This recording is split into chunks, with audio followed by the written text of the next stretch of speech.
So Trevon Diggs is gone, and I, for one, will not miss him. I mean, what's to miss?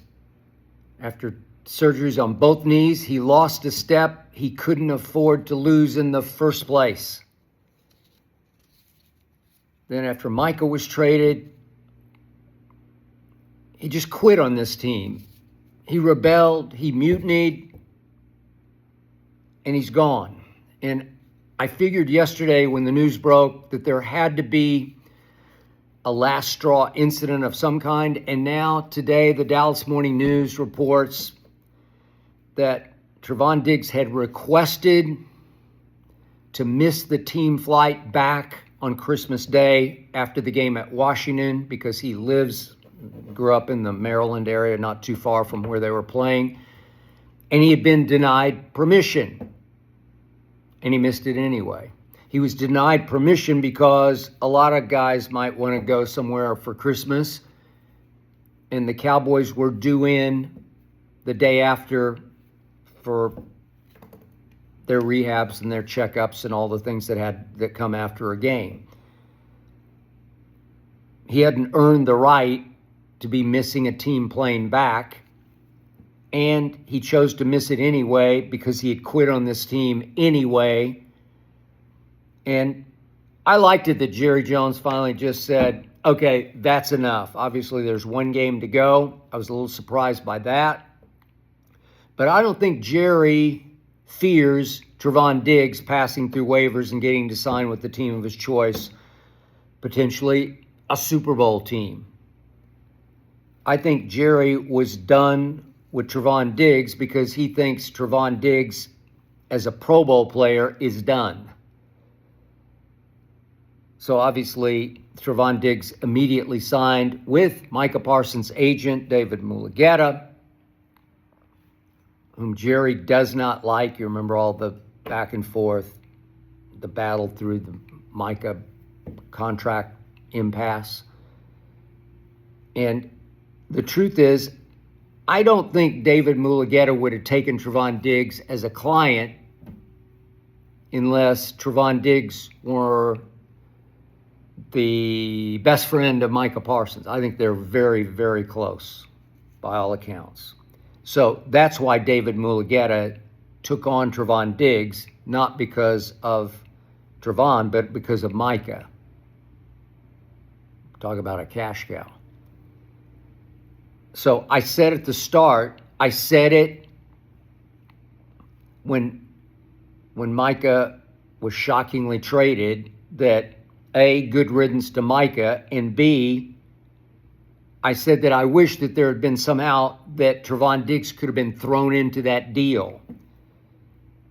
Maybe we'd gotten one of the young Green Bay DBs in return. Anything would have been better than Trevon Diggs this year. But there was no way that Green Bay was in position, salary cap-wise, having to pay Micah the most money ever for a non-quarterback. There's no way they could have eaten Trevon Diggs' salary on top of that. And he is scheduled to make $14.5 in 2026 and $19.5 in 2027. So the Cowboys are going to have to take some hit. They're going to have to eat some dead cap money, $5-ish million a year. It's not terrible. It's better this way because you gain back about 19 in total cap space.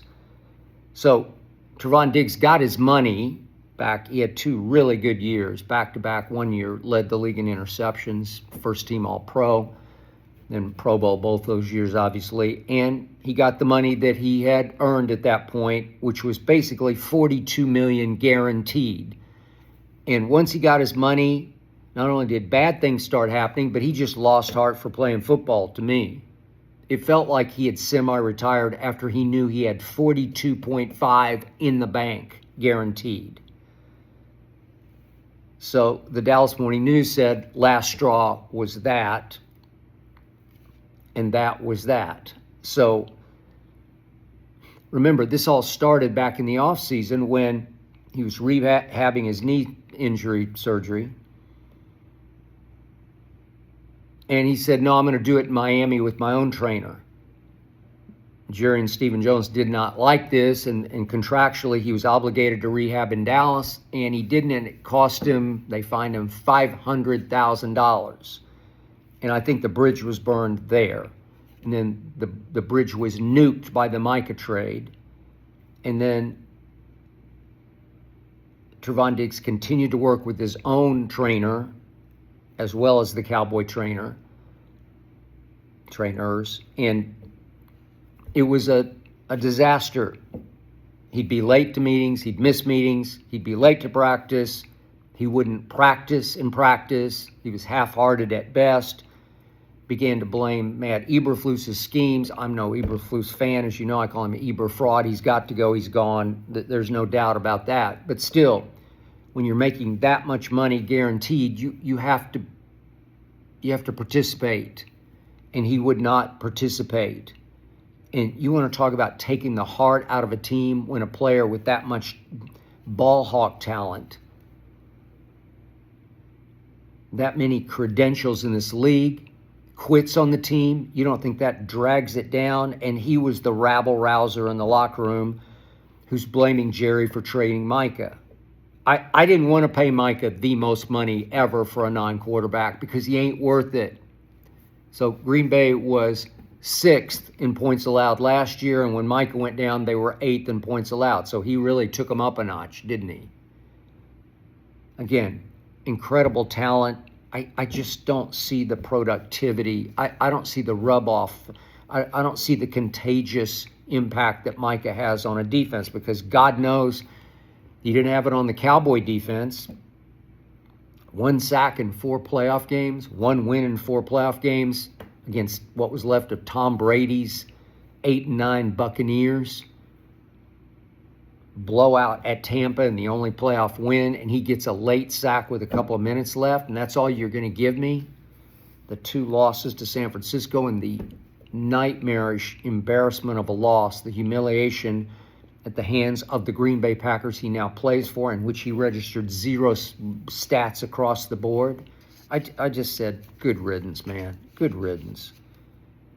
This team is a mess because it's got loser players with loser intangibles on it. So what did I see from Trevon Diggs? Well, we got off to a pretty good start. I thought we'd win at Philadelphia. I predicted it, and we would have won if my one baller, the one player I do trust, CeeDee Lamb, hadn't dropped 4 passes at Philly in the Thursday night opener, 2 in the fourth quarter. That would have changed the game. We lost, 24-20. Would have won if not for CeeDee Lamb.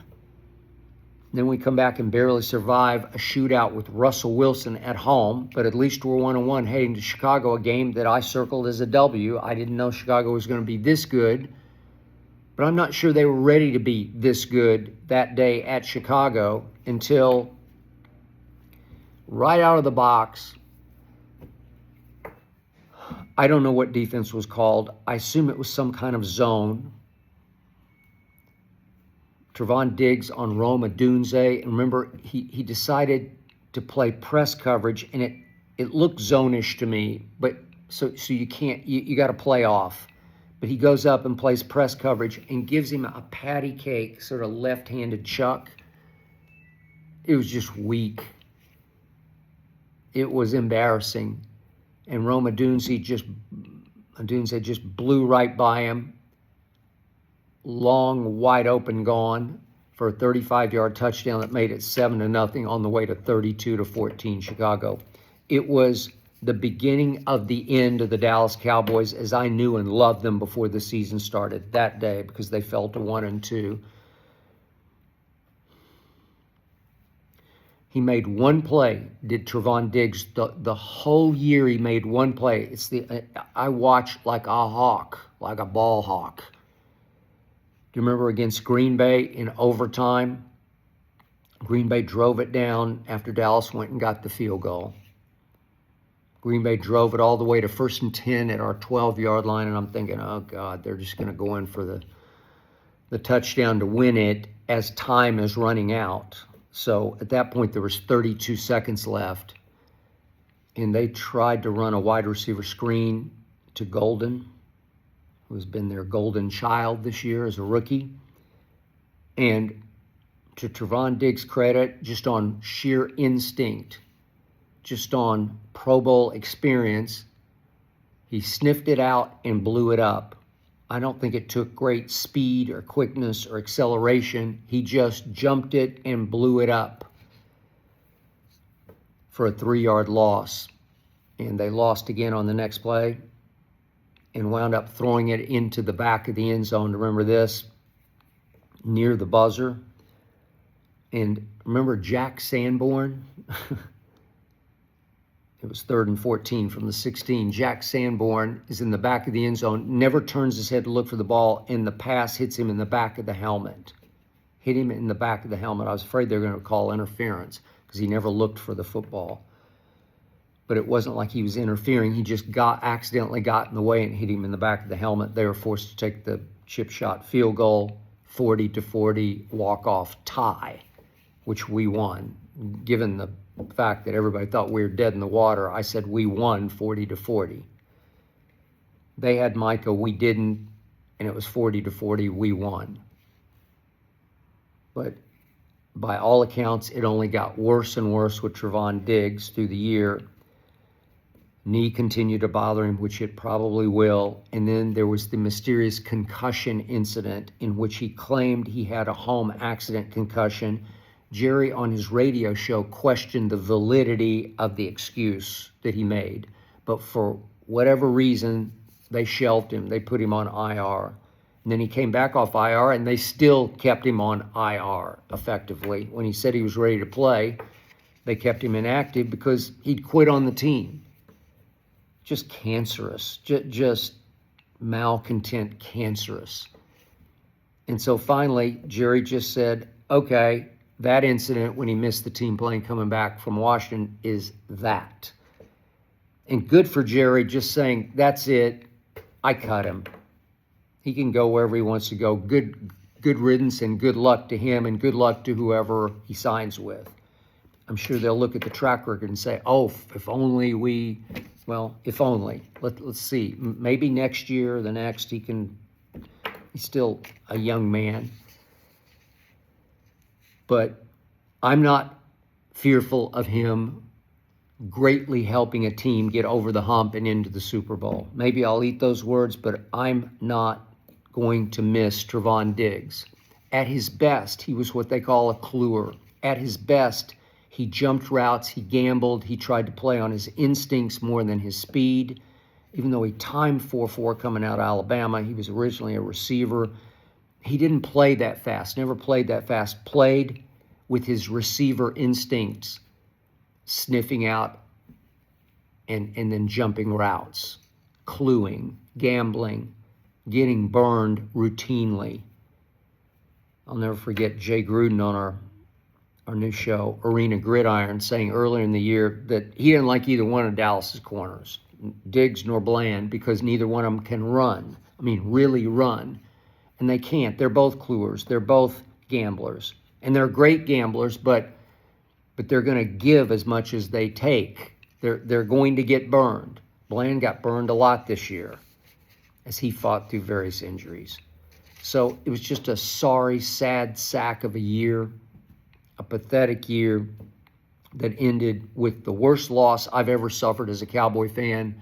Just when I thought Jerry had turned it around with the Quinnen trade and the Logan Wilson trade, and we had won our little practice game on Monday night at Raiders, and then in a 4-day span, we had beaten the two Super Bowl teams from last year. Philadelphia coming back from 21-0, and Patrick Mahomes 31-28 outgunned him at Jerry World. Just when I thought we were back in business and that Philadelphia was sliding into the sunset, we go up to Detroit and lay the worst egg I've ever had to swallow. I had to swallow the whole raw, rotten egg. That's what it was. It was a raw, rotten egg of a performance. And somehow Trevon Diggs is the most glaring example of the entire year. He's the microcosmic example. When I think of the year, I'll think of Trevon Diggs. and how he helped take this team down when it had, by NFL standards, an easy schedule and the makings of a division champ that never quite took off. And then it was just the collapse at Detroit and the collapse at home against the Minnesota Vikings, and another collapse at home for what it was done by then, but against Justin Herbert, the most sacked quarterback in pro football, and we didn't sack him once. Man, Lord have mercy on my Dallas Cowboys. I'm just glad it's over, and I don't wish ill will toward Trevon Diggs. I think he's basically a decent guy. I know my guy Aqib Talib loves him, but Trevon, I don't appreciate what you didn't give us this year, and it's hard for me to wish you luck going forward.